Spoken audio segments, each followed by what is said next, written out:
जल्दी जल्दी हाथ चला, कितनी बार कहा है जल्दी जल्दी हाथ चलाया कर, पूरे घर में गंदगी फैली पड़ी हुई है। यह सुनकर गौरी कोयल जल्दी जल्दी हाथ चलाने लगती है। उसकी सास मीनू कोयल गौरी कोयल पर काफी ज्यादा अत्याचार करती थी। गौरी कोयल कालू कौवा की पत्नी थी। वहीं कालू कौवा को गौरी कोयल की बिल्कुल भी चिंता नहीं थी। पता नहीं किस मनहूस घड़ी में मैंने अपनी बेटी की शादी तुझसे कर दी।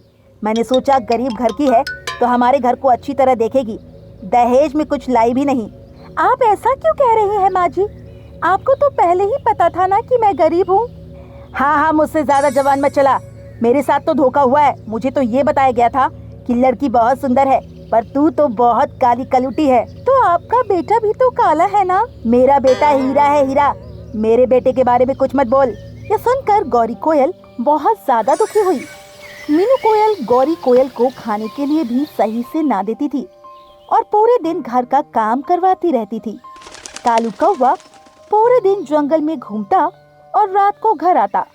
आने पर वो गौरी कोयल की कोई बात नहीं सुनता, जिस वजह से गौरी कोयल काफी ज्यादा दुखी रहती थी। हे भगवान, पता नहीं आप मुझसे कौन से जन्म का बदला ले रहे हैं। धीरे धीरे समय गुजर रहा था। एक बार जंगल में एक बहुत बड़ा सेठ कौवा आया, जिसकी इकलौती बेटी थी। वो देखने में बहुत ही सुंदर थी और जंगल के लगभग सभी पंछी उसकी सुंदरता पर मर मिटते, पर वो किसी को भी भाव नहीं देती थी और उसका नाम था सलोनी कोयल। एक दिन कालू कौवा अपने दोस्त बंटी कबूतर के साथ बैठा हुआ था। तभी बंटी कबूतर ने कहा, अरे कालू कौवा, तुझे पता है जंगल में एक बहुत सुंदर कोयल आई है। क्या तू सच कह रहा है? पर मैंने तो उसे अभी तक देखा नहीं। अरे तो मैंने भी कौन सा देखा है, पर सुनने में आया है वो बहुत ही सुंदर है। उसकी सुंदरता के आगे जंगल के सभी पंछी फेल हैं। ये तो बड़ी ही अच्छी बात है, मुझे भी उससे मिलना है। पर वो किसी को भाव ही नहीं देती, तो तुझे क्या भाव देगी वो? ऐसी बात है क्या? तुझे पता नहीं मैं कम सुंदर नहीं हूँ। सारी कोयल मुझ पर मरती थी, पर क्या फायदा, अब तो तेरी शादी हो गई है। ये सुनकर कालू कौवा कुछ सोच में पड़ गया। इसके बाद कालू कौवा वहाँ से बिना कुछ कहे उड़ गया, जिस पर बंटी कबूतर काफी हैरान हुआ। अब इसे क्या हो गया? ये इस तरह क्यों चला गया? दूसरी तरफ सलोनी कोयल जंगल घूमने के लिए निकली। तभी उसकी नजर कालू कौवा पर पड़ी, जो दूसरी तरफ से आ रहा था। उसे देखकर सलोनी कोयल उस पर फिदा हो गई। जब कालू कौवा ने सलोनी कोयल को देखा तो वो काफी हैरान हुआ, क्योंकि उसने आज से पहले इतनी सुंदर कोयल नहीं देखी। वो समझ गया कि बंटी कबूतर इसी कोयल के बारे में बात कर रहा था। वो उसके पास गया तो सलोनी कोयल ने कहा, क्या हुआ, तुम मेरे पास क्यों आ गए? तुम्हारी सुंदरता देखकर मुझसे रहा नहीं गया। तुम बहुत ही सुंदर हो। ये तो मुझे भी पता है, कोई दूसरी बात बताओ जिससे मैं खुश हो सकूं। और क्या बताऊं, तुम तो स्वर्ग की अप्सरा लग रही हो। मैंने आज से पहले इतनी सुंदर कोयल कभी नहीं देखी। वैसे तुम्हारा नाम क्या है? तुम भी देखने में काफी अच्छे लग रहे हो। मेरा नाम कालू कौवा है। ये सुनकर सलोनी कोयल शर्मा गई। इसके बाद उन लोगों की बातें आगे शुरू हो गई, पर कालू कौवा ने नहीं बताया कि वो शादीशुदा है। धीरे धीरे समय गुजर रहा था। अब सलोनी कोयल और कालू कौवा रोजाना मिलने लगे। जब ये बात सेठ कौवा को पता लगी तो उसने सलोनी कोयल से कहा, तुम किसी कालू नाम के कौवा से मिल रही हो? हाँ पिताजी, मैं उसे पसंद करती हूँ और उससे शादी करना चाहती हूँ।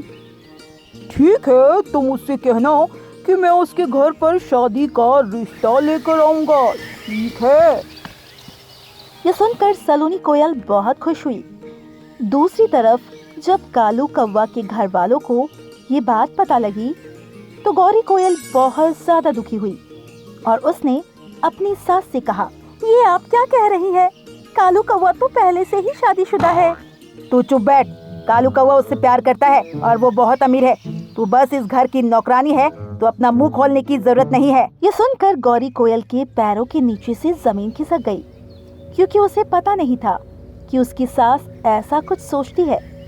वहीं कालू कौवा ने भी गौरी कोयल की तरफ नहीं देखा, जिससे वो बुरी तरीके से टूट गई। शाम के समय सेठ कौवा कालू कौवा के घर आया।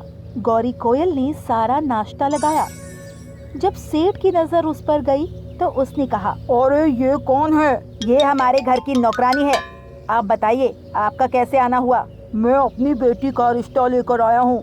मुझे पता लगा मेरी बेटी आपके बेटे से प्यार करती है। ये तो बड़ी ही अच्छी बात है, हमें ये रिश्ता मंजूर है। ये सुनकर सेठ कौवा बहुत ही खुश हुआ।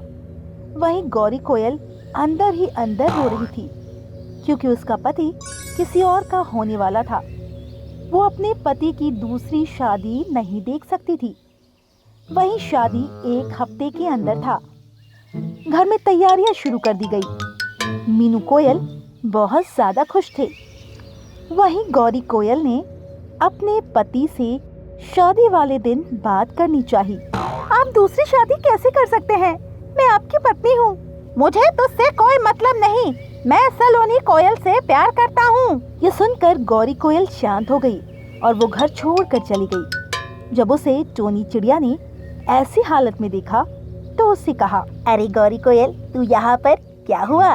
टोनी चिड़िया को देखकर गौरी कोयल रोने लगी, क्योंकि वो उसकी बहुत अच्छी दोस्त थी। इस पर टोनी चिड़िया ने कहा, क्या हुआ, तू रो क्यों रही है? मेरे पति की दूसरी शादी हो रही है और मैं उसे रोक भी नहीं सकती। क्या तेरे पति की दूसरी शादी हो रही है? तूने अपने पति को समझाया नहीं? वही तो दूसरी शादी कर रहे हैं। वो किसी और से प्यार करते हैं और आज उनकी शादी है, इसीलिए मैं घर छोड़कर चली आई। ये तूने क्या किया? उस लड़की को भी तो पता लगना चाहिए कि कालू कौवा क्या गेम खेल रहा है। तू चल मेरे साथ। इसके बाद टोनी चिड़िया गौरी कोयल को लेकर घर वापस आ गई। उन्होंने देखा बारात निकल चुकी थी। ये देखकर टोनी चिड़िया ने कहा, चल हमें जल्दी चलना चाहिए, कहीं ऐसा ना हो कि शादी हो जाए। ये कहकर वो जल्दी जल्दी वहाँ से भागने लगे। दूसरी तरफ कालू कौवा और सलोनी मंडप में बैठे थे। उनकी आधी शादी हो चुकी थी। तभी वहाँ पर टोनी चिड़िया आ गई और उसने कहा, रुक जाओ, ये शादी नहीं हो सकती। ये सुनकर सभी बुरी तरह हैरान हो गए और सेठ कौवा ने कहा, तुम कौन हो और शादी क्यों रोक रही हो? क्योंकि ये पहले से ही शादीशुदा है, इसकी एक पत्नी है। ये सुनकर सलोनी कोयल भी हैरान हुई। तभी टोनी चिड़िया ने गौरी कोयल को आगे किया और कहा, ये इसकी पहली पत्नी है, फिर भी ये दूसरी शादी कर रहा है। ये सुनकर सेठ को काफी गुस्सा आया और उसने कालू कौवा से कहा, तुमने मुझसे झूठ बोला था, तुमने तो इसे नौकरानी बताया था। नहीं नहीं, ये झूठ बोल रही है। अच्छा, ये झूठ बोल रही है या तुम? वहीं सलोनी कोयल मंडप से उठ गई और उसने कहा, मुझे ये शादी नहीं करनी, मुझे तुमने धोखा दिया कालू कौवा। नहीं सलोनी, मेरी बात तो सुनो। पर सलोनी कोयल ने कोई बात नहीं सुनी। वहीं कालू कौवा की दूसरी शादी टूट गई, जिससे कालू कौवा बहुत दुखी हुआ। वहीं गौरी कोयल भी वहां से जाने लगी, जिस पर कालू कौवा ने कहा, अब तुम कहाँ जा रही हो? मैं अब आपके साथ नहीं रह सकती, क्योंकि आप मुझसे खुश नहीं है।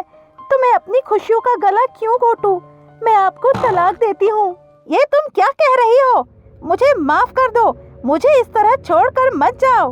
नहीं, मुझे आपकी बात नहीं सुननी। मैंने भी आपके सामने बहुत हाथ पैर जोड़े थे, पर क्या आपने मेरी बात मानी थी? ये कहकर गौरी कोयल वहाँ से चली गई। इस तरह कालू कौवा खाली हाथ रह गया, क्योंकि उसकी पहली पत्नी भी चली गई और उसकी दूसरी शादी भी टूट गई। बेचारा खाली बारात लेकर घर लौट आया।